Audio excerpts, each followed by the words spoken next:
স্বাদ কোনো হুত হুক পৰি কিতৰ সম্বাদ এৰাম যাৰ ঘোঁৰা চলে আতি আকাশ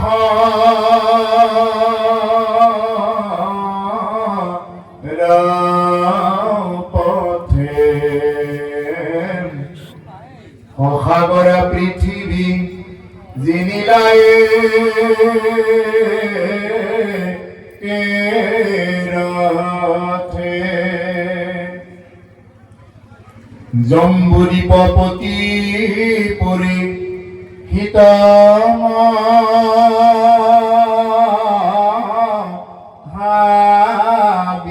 হাবিৰাম ও তৰুণ কালতে কেনে তেজিলা হৰিৰাম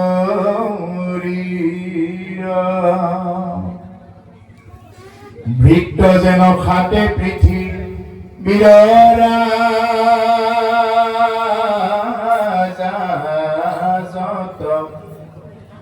কৃষ্ণত ভকত তেন্তে মহাভাগত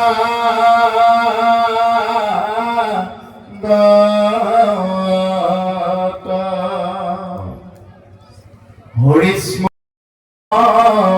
ভাগ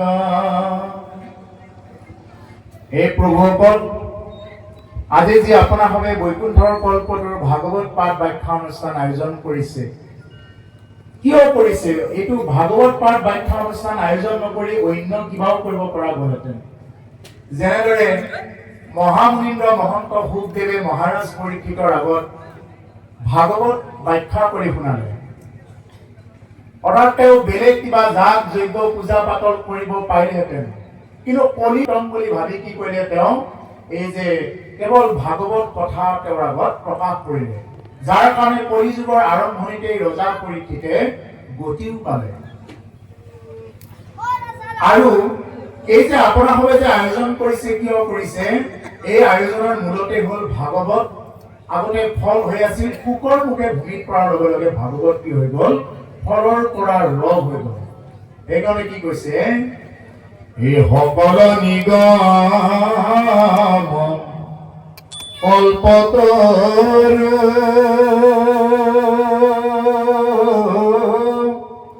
তাৰ ফল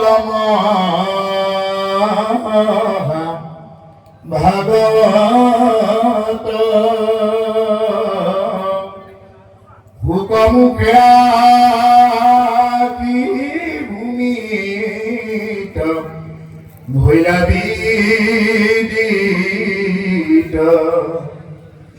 ৰসত চতুৰ যিটো জন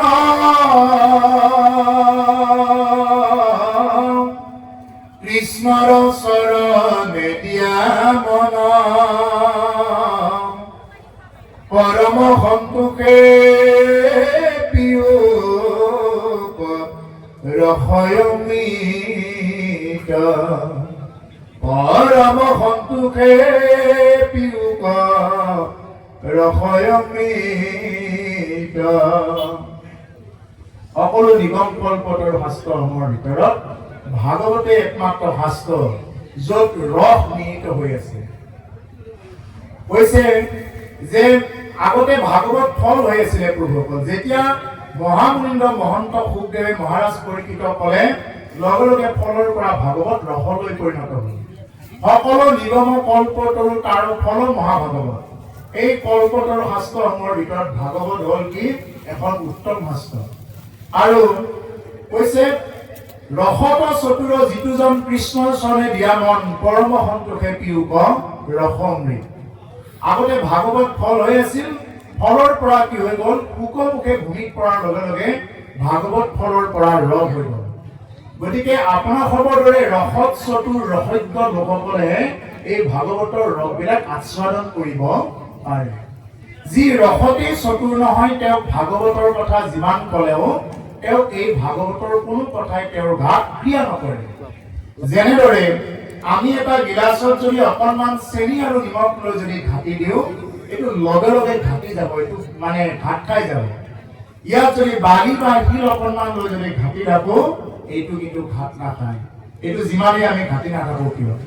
ঠিক তেনেকুৱা ভাগৱতৰ যিসকলে আচৰণ কৰিব জানে তেওঁলোকে ভাগৱতৰ ৰসবিলাক পান কৰিব পাৰিব, আৰু যাৰ নেকি নাজানে এইবিলাক কথা কি হৈ আছে তেওঁ যিমান মাইকত নহয় আৰু কৰবাত ক'লেও এইবিলাক কথাই তেওঁৰ জীৱনত ক্ৰিয়া নকৰিব।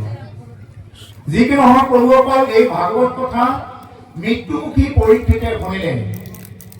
মৃত্যুমুখী পৰীক্ষিত মানে পৰীক্ষিত এজন হ'ল মাধ্যম, আমিও সেই মৃত্যুমুখী লোক।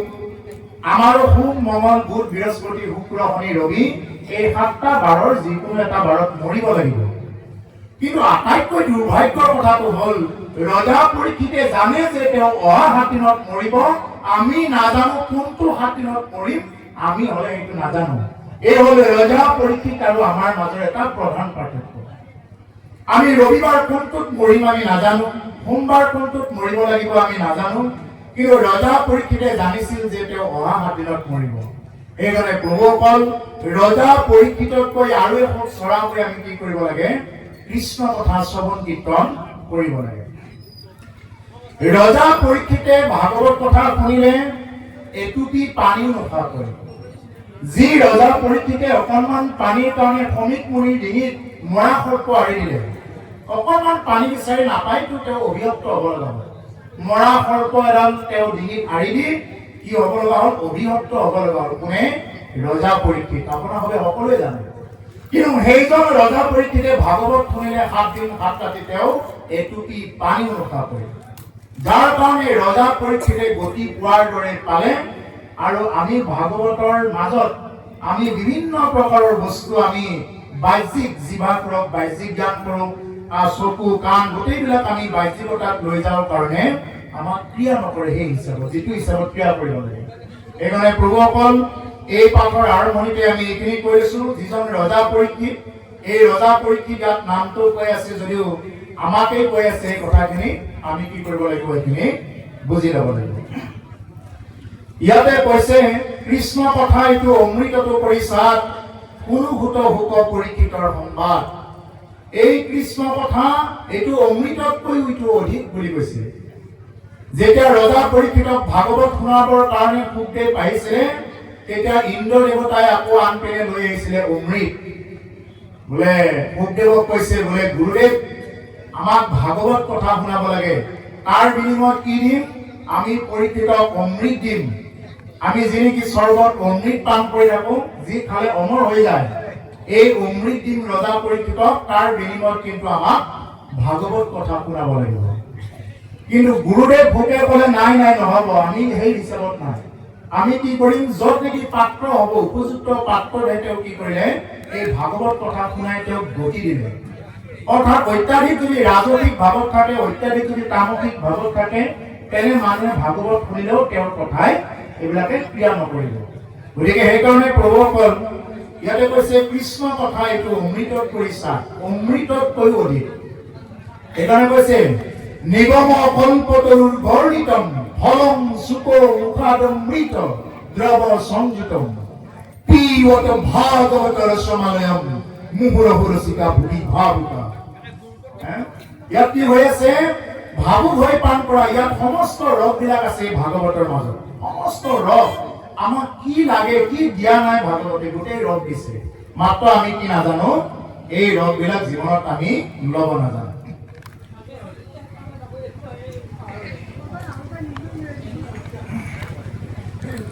কোনো ভূত ভোক পৰীক্ষিত সংবাদ।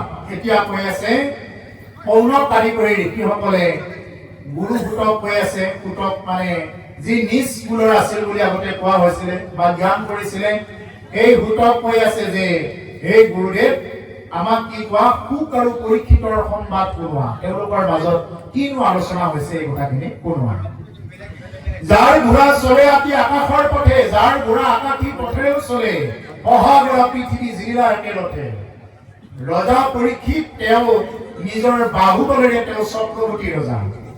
তেওঁ যুধিষ্ঠিৰৰ ফালৰ পৰা চক্ৰৱৰ্তী ৰজা হৈছে, আনফালে তেওঁ নিজৰ বাহুবলেৰেও তেওঁ চক্ৰৱৰ্তী ৰজা। আৰু সেইজন ৰজা পৰীক্ষিতে ভাগৱত কথা শুনিলে। আৰু আমাৰ অকণমান যদি কিবা ধন সম্পদ অকণমান হয়, আমাৰ যদি নিজৰ ল'ৰাটোৰ যদি কিবাকে 3rd গ্ৰেড বা 4th গ্ৰেডত চাকৰিটো হ'ল, চশমাৰ চাৱনিটোৱে বেলেগ হয়, মানে চকুৰ চাৱনিটো চশমাযোৰৰ তলেৰেহে দৰকাৰ হ'লে এনেকুৱাকে অকণমান চকুকেইটা কিবা কৰিব, চশমাযোৰৰ মানে বেলেগ এটা চোৱাৰ ধৰণ, খোজৰ ধৰণেই বেলেগ হৈ যায়। এইটো হ'ল আমাৰ আৰু পৰীক্ষিতৰ মাজৰ এটা পাৰ্থক্য। পৰীক্ষিতে ইচ্ছা কৰিলে সমস্ত কৰিব পাৰে, তেওঁ জীৱিতও হৈ থাকিব পাৰিলেহেঁতেন ইচ্ছা কৰিলে, কিন্তু সেইটো কৰা নাই। তেওঁ প্ৰকৃতিৰ নিয়মৰ বিৰুদ্ধে যাব বিচৰা নাই। গতিকে সেইকাৰণে প্ৰভুসকল ইয়াতে কৈছে, অহাগৰ পৃথিৱী জিলা একেৰতে গোটেই পৃথিৱী এক ৰথত উঠি জয় কৰিছে। আৰু সেইজন ৰজা পৰীক্ষিতৰ তলত পৰতলীয়া ৰজা হিচাপে অন্য পৃথিৱীৰ যিমানবিলাক ৰজা আছে, সেই ৰজাবিলাকে পৰতলীয়া ৰজা হিচাপত কৰ পাতল দি তেনেকুৱাকে চলি আছিলে। জম্বু দ্বীপৱতী পৰীক্ষিত মহাবীৰ তৰুণ কালতে কেনে তেজিলা কৰি তেওঁলোকে প্ৰশ্ন কৰিছে। সৌনক আদি কৰি ঋষিসকলে পুতমি প্ৰশ্ন কৰিছে যে জম্বু দ্বীপৱতী পৰীক্ষিত মহাৰাজ তৰুণ কালতে অৰ্থাৎ ইমান যুৱক অৱস্থাত, ডেকা অৱস্থাত কিয়নো শৰীৰ ত্যাগ কৰিব লগা হ'ল, এই সম্পৰ্কে আমাক কোৱা, এই বুলি কি কৰিছে, নিবেদন কৰিছে। এতিয়া কিমান সুন্দৰকৈ নিবেদন কৰিছে, প্ৰশ্ন কৰাৰ এটা ধৰণ আছে। বোলে হে গুৰুদেৱ, আমাক কওক, মানে ফুকমুনি আৰু পৰীক্ষিতৰ সংবাদৰ বিষয়ে কওক। এতিয়া আমাৰ কেতিয়াবা যদি পাঠকক প্ৰশ্ন কৰিব লগা হয়, কিছুমান যিকোনো ঠাইত নাই, কিছুমান এনেকুৱা আছে, ৰ'বচোন ৰ'ব, মোৰ এটা প্ৰশ্ন আছে, ৰ'ব মোৰ ডাইৰেক্ট এনেকুৱা নহয়। প্ৰশ্নটো কেনেকে কৰিব লাগিব ইয়াতেই দেখুৱাই দিছে। কেনেকে প্ৰশ্ন কৰিব লাগিব, হে গুৰুদেৱ, যে মোৰ এটা প্ৰশ্ন আছে, যদি অনুমতি দিয়ে মই কৰিব পাৰিমনে, এইটো প্ৰশ্ন। আৰু তেতিয়াহ'লে তেওঁৰ কোনো নাম অপৰাধ নহয়, নহ'লে তেওঁৰ নাম অপৰাধ, সেৱা অপৰাধ, ভালেকেইটা অপৰাধে তেওঁক চুই যাব। গতিকে সেইকাৰণে প্ৰভুসকল ইয়াত কৈছে, প্ৰশ্ন কৰিছে যে তৰুণ কালতে কেনে তেজিলা শৰীৰ, যুৱক অৱস্থাত কিয় শৰীৰ ত্যাগ কৰিব লগা হ'ল ৰজা পৰীক্ষিতে। ভিত্ত যেন খাতে পৃথিৱীৰ ৰাজাজত, পৃথিৱীৰ যিমানবিলাক ৰজা আছে ভিত্ত পৰতলীয়া ৰজা হিচাপত আছে। কৃষ্ণৰ ভকত তেন্তে মহাভাগৱত, আৰু সেইজন ৰজা পৰীক্ষিত কৃষ্ণৰ ভকত, এইজন হ'ল কৃষ্ণৰ ভকত। তেওঁ সমস্ত আছে, সমস্ত থাকিও যিয়ে নাই বুলি ল'ব পাৰে। জীৱনত সমস্ত আছে, ধন ঐশ্বৰ্য বিভূতি চব আছে, চব থকাৰ পিছতো যিয়ে নাই বুলি ল'ব পাৰে, মোৰ নহয় বুলি ল'ব পাৰে, ইয়ে প্ৰকৃততে ভক্তি কৰিব পাৰিব। আৰু যিয়ে নেকি কেৱল মোৰ মোৰ বুলি লৈ থাকে, তেওঁ ভক্তি কৰাটো, তেওঁ ভক্তিত মানে সুদৃঢ় বিশ্বাসে এইটো নহ'ব। ভক্তিৰ সুদৃঢ় কৰিব লাগিলে ভগৱানে আপোনাক মোক যি দিছে, এই বস্তুখিনিকে লৈ আমি কি কৰিব লাগিব, সুখী হ'ব লাগিব। সন্তোষম পৰম সুখম, সন্তোষেই পৰম সুখ। অসন্তোষীয়া মানুহে জীৱনত কোনো কামত সুখ অৰ্জন কৰিব নোৱাৰে। মানুহে কেৱল মানে একদম অসন্তোষ, ইটো লাগে সিটো লাগে, কেৱল নাই নাই, যিবিলাক বস্তু বেছি মানে আশা কৰা নিচা, সেইবিলাক বস্তুহে বেছি কিবা বিচাৰে। আৰু যাক বিচাৰিব লাগে তেওঁক নিবিচাৰে, যি পাব লাগে তেওঁক পাব নিবিচাৰে। যাক চালে চোৱাৰ আৰু বাকী নাথাকে। এই সংসাৰত যিমান ভোগ বাসনা আছে, যাৰ বিভূতি চালে আৰু চাব বাকী নাথাকে, আমি সেইজনক চোৱাৰ কাৰণে কোনোদিন চিন্তাই কৰা নাই। আমি কি চিন্তা কৰি আছো, বোলে মোক কিবাকে এখন, মোৰ ঘৰত গাড়ী এখন দেখা পালে, কিবাকে এটা ঘৰ দেখা পালে, কিবাকে ইটো ইটো দেখা পালে, কাপোৰ এযোৰ দেখা পালে, কিবা সৰু সৰু বস্তু, ধন লাগে। আৰে ধনটো পাপীৰ হাতত থাকে, স্পষ্ট কথা। ধনটো পাপীৰ হাতত আছে, ধন বেইমানৰ হাতত আছে। কিন্তু মহাধন, নাম ধন কাক লাগিব, ভকতৰ একমাত্ৰ নাম ধন লাগিব। নাম ধন বেটিৰেকে তেওঁক বেচেৰা বুলি কৈছো, কি লৈ যাব তেওঁ। ইয়াৰ আগত আমাৰ বাপজনাই খুব সুন্দৰকৈ কৈছে, মৰিলে কি লৈ যাব তেওঁ, বেচেৰা বুলি কৈছো। যাৰ নেকি ধনক লৈ চিন্তা কৰিছে, ধন জীৱনত স্পষ্ট কথা, মই অভিজ্ঞতাৰ ফালৰ পৰা কৈছো, জীৱনত নাম লওক, কৃষ্ণ নাম লওক, ৰাম নাম লওক, নামেহে সিদ্ধি কৰিব। ইহকালৰ ধন আৰু পৰকালৰ ধন। ইহকালত আপোনাৰ মোৰ যি ধন লাগে আৰু পৰকালৰ যি ধন লাগে, মূল বস্তুৱে হৈছে কেৱল হৰি নাম। হৰি নাম এব নাম এব নাম এব কেৱলম নাস্তেব্য নাস্তেব্য নাস্তেব্য গতি। হৰি নামে হয়, হৰি নামৰ বাহিৰে অন্য একো গতি নাই কিন্তু মানুহে হৰি নামত বিশ্বাস নকৰে মানুহক নাম ল'ব দিলে বিশ্বাস নকৰে মানুহে নামত বিশ্বাস নকৰি ক'ত বিশ্বাস কৰে মানুহে পানীত বিশ্বাস কৰে পানী কোনোবাই যদি অকণমান পানী লৈ এনেকে ছটিয়াই দিয়ে পানীত খুব বিশ্বাস নামত বিশ্বাস নাই পানীটো দেৱে কেনেকে ছটিয়াই দিব ওম অপবিত্ৰ হও পবিত্ৰ সৰ্বাৱস্থাং ঘটু পিবা ইয়ো স্মৰে পুণ্ডৰীকাক্ষং সৰ্বাৰ্ভাভ্যন্তৰং শুচি এই বুলি কৈ যদি কোনোবাই পানী মাৰি দিয়ে বা একদম পানী একদম খুব ভাল লাগে আৰু পানী মাৰি দিছে দেৱে কৈছে নহয় অপবিত্ৰ হও পবিত্ৰ হোৱা তাৰমানে মই অপবিত্ৰৰ পৰা পবিত্ৰ হৈ গলো আমাৰ চিন্তা ধাৰণা হ'ল এনেকুৱা আমি নিজে কৰিব নিবিচাৰো আমাক এনেই লাগে তাৰমানে ধন সম্পদ বা আমাক স্বৰ্গ বৈকুণ্ঠ এনেই লাগে আমি কেতিয়াও কষ্ট পাব নিবিচাৰো অৰ্থটো কি কৈছিলে দেৱে অৰ্থটো কৈছিলে ওম অপবিত্ৰ হও পবিত্ৰ বা তুমি অপবিত্ৰই হোৱা বা পবিত্ৰই হোৱা সৰ্বাৱস্থাং ঘটু পিবা তুমি যি অৱস্থাতে নাথাকা কিয় ইয়ো স্মৰে পুণ্ডৰীকাক্ষ তুমি পুণ্ডৰীকাক্ষ প্ৰভু ভগৱন্ত কৃষ্ণক স্মৰণ কৰা সৰ্বাৰ্ভাভ্যন্তৰং শুচি তেতিয়াহে তুমি বাহিৰে ভিতৰে গুচি হবা নহলে তোমাক কোনোবাই পানী মাৰি দি গুচি কৰিব পাৰে কোনোবাই পানী মাৰি গুচি কৰিব পাৰে তুমি ৰাম নাম লোৱা কৃষ্ণ নাম লোৱা নামেহে শুদ্ধ কৰিব নামৰ বাহিৰে কোনেও শুদ্ধ কৰি দিব নোৱাৰে কোনেও কেইটামান আটাৰ লাৰু বনাই পিণ্ড কৰি কোনেও কাকো গতি দিয়াব নোৱাৰে এইটো এটা নিয়ম মাত্ৰ সেইটো এটা লোকাচাৰ মাত্ৰ কিন্তু কোনেও যদি তেনেকুৱাকে যদি গতি দিব পাৰিলেহেঁতেন তেতিয়াহ'লে ধুন্দুকাৰী গোকৰ্ণৰ নিচিনা এগৰাকী ব্যক্তিয়ে এগৰাকী মহাভন্ত তেওঁ কি কৰিব নোৱাৰিলে গতি দিয়াব নোৱাৰিলে কিয় তাৰমানে এই কাহিনীটো আছে এতিয়া দীঘল হ'ব মই নকওঁ এই কাহিনীটো ধুন্দুকাৰী এটা প্ৰেতাত্মা আছিলে এই প্ৰেতাত্মাক গতি দিয়াবৰ কাৰণে লাষ্টত যাই কি কৰিব লগা হ'ল গোকৰ্ণই ভাগৱত কথা শুনাব লগা হ'ল সূৰ্যদেৱে মানে এটা আদেশ দিলে বোলে সূৰ্যদেৱে ক'লে বোলে সেই গোকৰ্ণ যোৱা এই প্ৰেতাত্মা ধুন্দুকাৰীক কি কৰা তুমি ভাগৱত কথা শুনাবা আৰু সেই গংগা গয়া কাঠি কৰবাত পিণ্ড দি আহিও সেই পাপী প্ৰেতাত্মাক মুক্তি দিব নোৱাৰিলে শেষত 7টা পাপ থকা এডাল বাঁহত কি কৰিলে ধুন্দুকাৰী প্ৰেতাত্মাটো ঘূৰাই দিলে প্ৰথম দিনা ভাগৱত কৈছে আবেলি বিৰতি দিছে এটা পাপ ফাটি গৈছে দ্বিতীয় দিনা ভাগৱত কথা কৈছে 2টা পাপ ফাটি গৈছে তৃতীয় দিনা কৈছে 3টা পাপ ফাটি গৈছে 7 দিন ভাগৱত কৈছে 7 দিনত 7টা পাপ ফাটি গৈছে লগে লগে সেই প্ৰেতাত্মা আগত বৈকুণ্ঠৰ পাৰিষদ হৈ গৈছে আৰু তেওঁ বৈকুণ্ঠলৈ গমন কৰিব পাৰিছে এই হ'ল ভাগৱতৰ মহিমা প্ৰভাৱ এই ভাগৱতৰ ওচৰত যদি কোনোবাই শ্ৰৱণ কৰে ঠিকমতে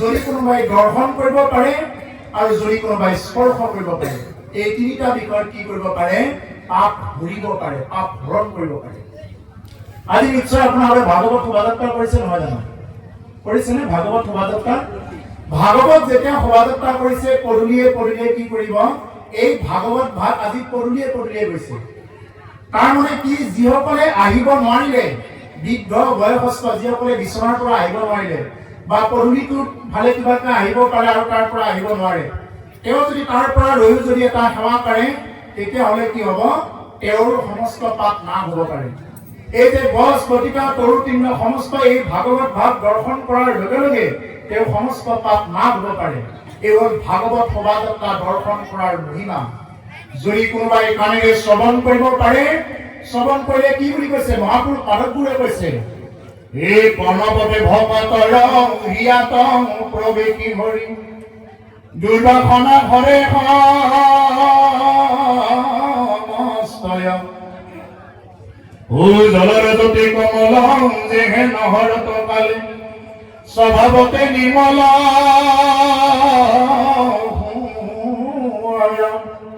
কৰ্ণপথে ভকতৰ ইয়াত প্ৰৱেশী হৰি দুৰ্বাসনা হৰে সমস্ত কামৰ পথেৰে যেতিয়া নেকি কৃষ্ণ নাম ৰাম নাম যেতিয়া আমাৰ হৃদয়ত প্ৰৱেশ কৰিব দুৰ্বাসনা বেয়া ভাৱ এইবিলাক চব নিৰ্মল হৈ যাব দুৰ্বাসনা হৰে সমস্ত জলৰ যতে মল যেহে নহৰত কালে স্বভাৱত নিৰ্মলে হয় যেনেকুৱাকে বাৰিষা লেতেৰা পানী বৈ আহে নদ নদী খাল বিল চববিলাক একদম কি হৈ থাকে পানী ঘোলা হৈ থাকে কিন্তু শৰৎকাল পৰাৰ লগে লগে ৰাসৰ সময়ত চাব পানীবিলাক একদম ফটফটীয়া যেন কোনোবাই ফিল্টাৰ কৰি ধৰিছে। ঠিক তেনেকুৱাকে কোনোবাই যদি কৃষ্ণৰ কথা যদি শুনাৰ দৰে শ্ৰৱণ কৰাৰ দৰে যদি কৰিব পাৰে, অন্তৰত যিমানেই বেয়া ভাৱ বেয়া বাসনা নাথাকক কিয়, এই সমস্ত বেয়া ভাৱ বেয়া বাসনাৰ পৰা তেওঁ কি হ'ব, তেওঁ ক্লীন হ'ব পাৰিব, উদ্ধাৰ হ'ব পাৰিব। বাহিৰখন পৰিষ্কাৰ কৰাৰ কাৰণেতো অনেক চাবোন ফেচ ৱাছ ওলাল, ভিতৰখন পৰিষ্কাৰ কৰাৰ কাৰণে কি আছে, এই হ'ল ৰাম নাম কৃষ্ণ নাম। এই যিমানেই শাস্ত্ৰ ভাগৱত যিমানেই অধ্যয়ন নকৰো কিয়, ইয়াৰ মূলতে হ'ল কেৱল ৰাম নাম কৃষ্ণ নাম। কিন্তু আমি কোনেও নাজানো এনেকুৱাকে ভাগৱত ব্যাখ্যা কৰি যে আমি যে এনেকুৱা খৰচ কৰি যে অনুষ্ঠান কৰিছো, ধৰ্ম কি আমি কোনে নাজানো। ইয়াত কোনোবা বাপে আহি ক'ব নালাগে যে ধৰ্ম কি বস্তু, অধৰ্ম কাক কয় কোনেও ক'ব নালাগে, আমি সকলোৱে জানো। অধৰ্ম কাক কাক কয় আমি সকলোৱে জানো, আৰু ধৰ্ম কাক কাক কয় আমি সকলোৱে জানো। কিন্তু আমি ধৰ্ম মাজলৈ যাবও নোৱাৰো, অধৰ্মটো এৰিবও নোৱাৰো। এই হ'ল আমাৰ দুৰ্ভাগ্য। ও ধৰ্ম জানো মই, তথাপি প্ৰবৃত্তি নাই, অধৰ্মত নিবৃত্তি নহয়। ধৰ্মক জানো তথাপি আমি ধৰ্ম পাবৰ কাৰণে ভক্তি কৰিবৰ কাৰণে আমাৰ প্ৰবৃত্তি নাই, আমাৰ ইচ্ছাই নাই। ধৰ্ম কৰিব গ'লে কিজানিবা আকৌ অধৰ্মবিলাক বাদ দিব লগা হয়। মই একদম উঠি অহা প্ৰজন্ম যিমান যে আছে সমস্তকে মই এটা সেৱাহে জনাইছো, আমি যদি অধৰ্ম বাদ দিব পৰা নাই, আমি ধৰ্মটো আজিৰ পৰা বাদ নিদিওঁ, এই হিচাপত চলিব লাগে।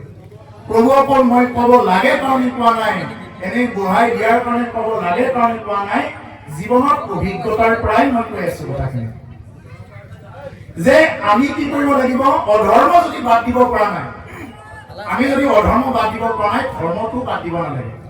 ঠিকে আছে, আপুনি যি খাইছে খাই থাকক, আপুনি য'তে আছে ত'তেই থাকক, য'তে জন্মগ্ৰহণ কৰিছে, যি বেগ ভোগা ধাৰণ কৰি আছে কৰি থাকক, খালি ধৰ্মটো ৰাখক, অধৰ্মও কৰি থাকক, কথা নাই।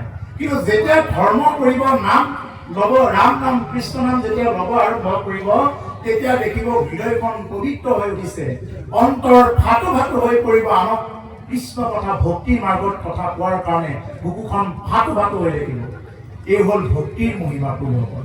গতিকে সেইকাৰণে আমি যদি ধৰ্ম কৰিব পৰা নাই, অধৰ্ম যদি বাদ দিব পৰা নাই, আমি ধৰ্মও বাদ নিদিওঁ আৰু অধৰ্মও বাদ নিদিওঁ। আৰু অধৰ্মটো কেতিয়া বাদ যাব, যেতিয়া নেকি আমি ধৰ্মক আঁকোৱালি লওঁ, তেতিয়া অধৰ্ম নিজে নিজে পলাই যাব। যেতিয়া নেকি অৰণ্যত যেতিয়া নেকি সিংহই গোজৰণি দিয়ে, তেতিয়া এনেই বাকী জীৱ জন্তুবিলাক পলাই যায়।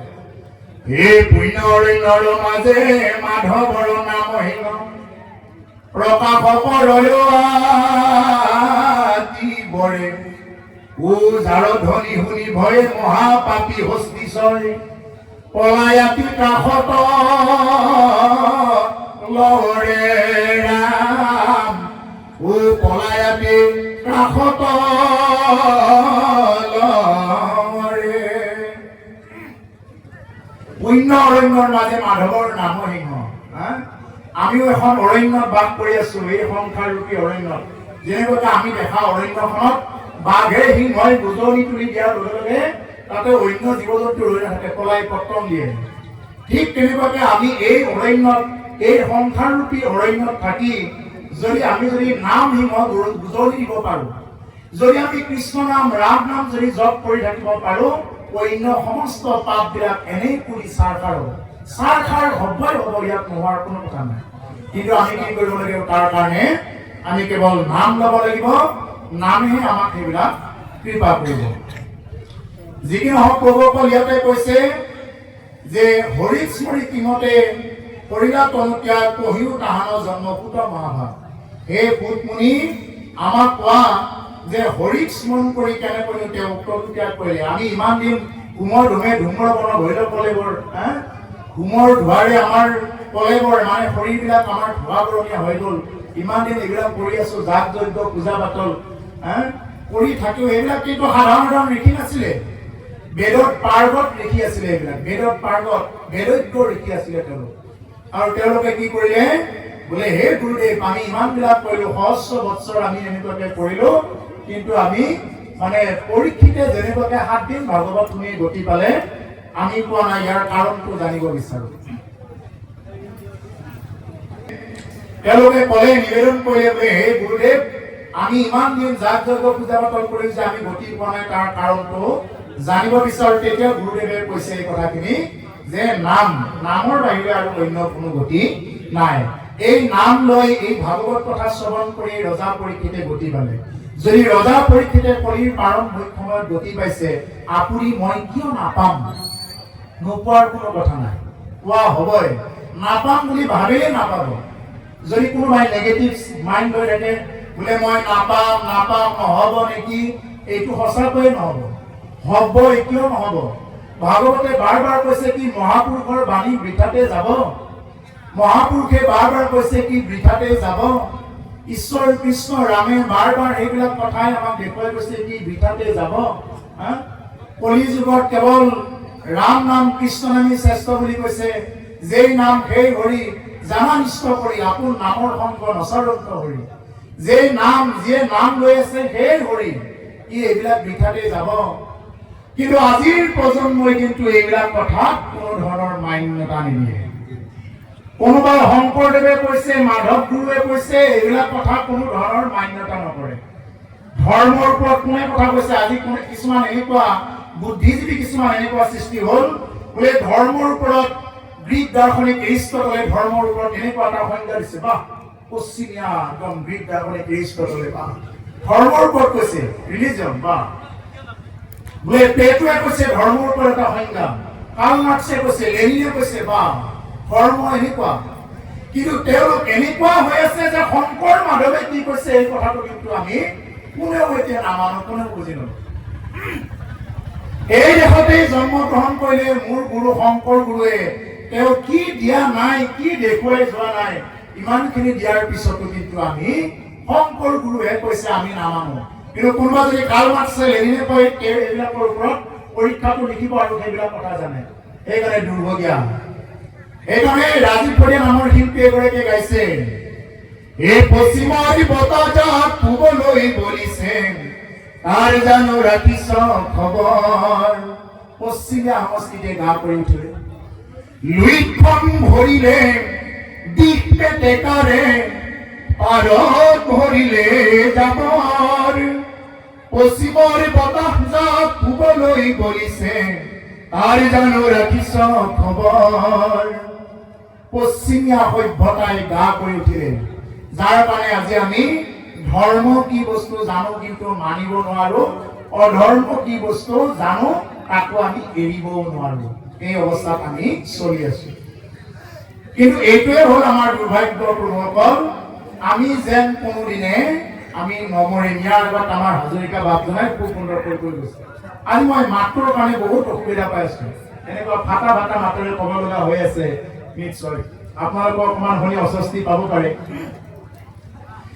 যেনেকুৱাকে কাটিবলৈ অনা ছাগলীবিলাক যে কাটিবলৈ নিয়ে নহয় বেপাৰীবিলাকে লক্ষ্য কৰিব কেইটামানক বান্ধি ঘাঁহ খুৱাই ৰাখিছে কেইটামানক পাকৰি পাত দিছে কিবা গাছৰ পাত দি থৈ দিছে খুৱাই আছে খাই আছে ধুনীয়াকৈ আৰু সিহঁতৰে কুটুম্ব এটা কাটি 2 কেজি লাগে 1 কেজি লাগে 1 পোৱা লাগে দি আছে কিন্তু সিহঁতৰ কোনো ভৃক্ষেপ নাই অন্তত তাৰ পৰা মই পলাব চেষ্টা কৰোঁ ছাগলীকেইটা এইটো কোনো ধৰণৰ চেষ্টাই ৰখা নাই যে মই তাৰ পৰা যে পলাই যাম ব্ৰইলাৰ দোকানী ব্ৰইলাৰ কাটিছে সিহঁতৰ কুটুম্বক কাটি 1 পোৱা লাগে আধা কেজি লাগে 1 কেজি লাগে দি আছে কিন্তু ব্ৰইলাৰ কেইটাতে নাবান্ধে সিহঁতক কাৰণ বেছি দৌৰিব নোৱাৰে সিহঁতক কেইটামান দানা দি থৈছে খাই আছে বেছি দৌৰিব নোৱাৰে নাই অন্তত কোনোবা এটা চুকত যে অকণমান পলাব লাগে এইটো সিহঁতৰ চেতনা নাই ঠিক তেনেকুৱাকে আমাৰো এনেকুৱা চেতনা নাই যে আমি চবকে দেখা পাইছো মৰিছে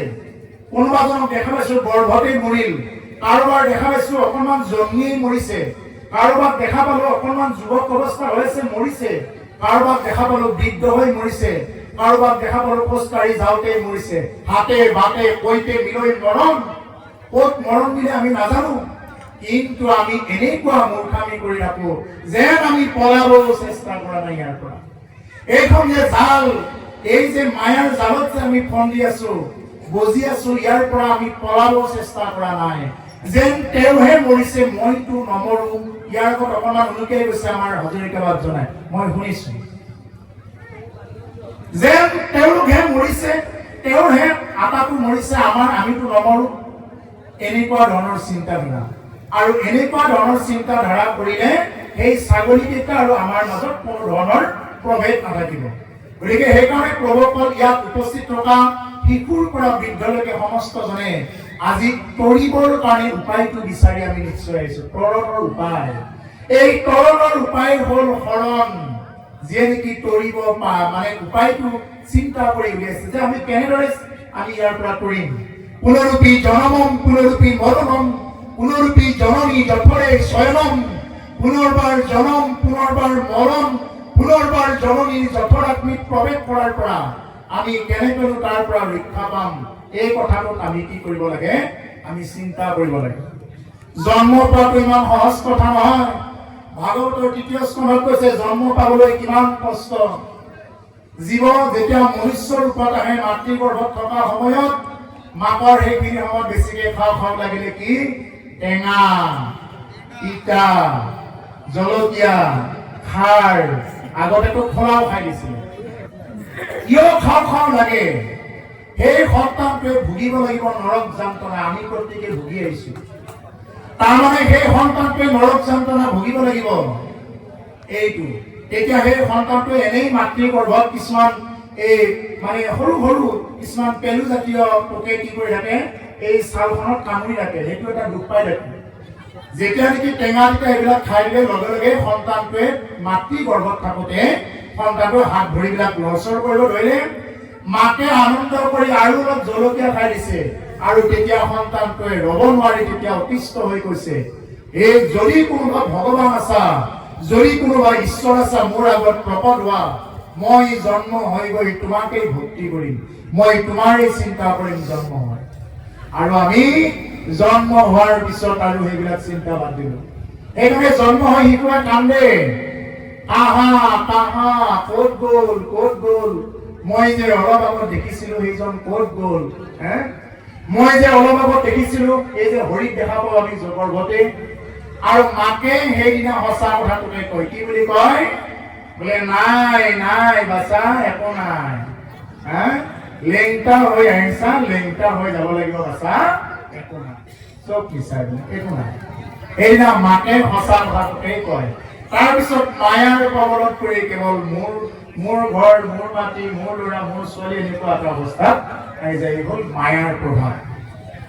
গতিকে সেইকাৰণে এই যে মাতৃগৰ্ভত থাকোতে যিমানবিলাক কষ্ট পাব লগা হয়, এনেকুৱাকে কষ্ট পাই যদি আমি মনুষ্য জন্ম পোৱাৰ পিছত যদি আমি ভক্তি কৰিব নোৱাৰো, ইয়াতকৈ আৰু দুৰ্ভগীয়া, ইয়াতকৈ আৰু হীন কোনো নাই। যদি আমি এই মনুষ্য জন্মত যদি আমি ৰাম নাম লৈ আমি যদি সাৰ্থক কৰিব নোৱাৰো, তেতিয়াহ'লে ইয়াতকৈ আৰু হীন নহ'ব। সেইকাৰণে মই এটা মাত্ৰ অনুৰোধহে কৰোঁ, আজ্ঞা নকৰোঁ, অনুৰোধ মাত্ৰ। আমাৰ দেহত প্ৰায় 3.5 কোটি নোম আছে। এই 3.5 কোটি নোমৰ এডাল নোমৰ নামত এবাৰ ৰাম ৰাম উচ্চাৰণ হ'ব লাগিব। এজন মানুহে যদি পূৰ্ণাংগ যদি সাধন পাব লগা হয়, তেওঁ যদি বাক সিদ্ধ হ'ব লগা হয়, তেতিয়াহ'লে তেওঁ প্ৰায় 3.5 কোটি নাম এনেকুৱাকে জপ কৰিব লাগিব, ভাই মুখে বোলা নাম, হৃদয়ে ধৰা ৰূপ, এতেকে মুকুতি পাইবা কহিলো স্বৰূপ। এনে নামটো কৃষ্ণ কৃষ্ণ কৰি ল'লেই নহ'ব, হৃদয়ত ৰূপ ধাৰণ কৰি মুখেৰে যেতিয়া নেকি ৰাম লোৱা হ'ব, কৃষ্ণ নাম লোৱা হ'ব, সেই নামে ফলিয়াব। এনেকুৱাকে নাম যদি কোনোবাই 3.5 কোটি ল'ব পাৰে, তেওঁ কি হৈ যাব পাৰে, তেওঁ সিদ্ধ হৈ যাব পাৰে। কিন্তু এই 3.5 কোটি নাম জপ কৰা ইমান সহজ কথা নহয়, যিটো পদ্ধতিত জপ কৰাৰ কথা কোৱা হয়। সেইকাৰণে প্ৰভুসকল, আমি জীয়াই থাকোঁতে যাতে আমি এনেকুৱাকে নাম জপ কৰি নামৰ মাধ্যমত আমি যাতে এই ইহজনম আৰু পৰজনমত যাতে আমি জীৱনটো সাৰ্থক কৰিব পাৰো।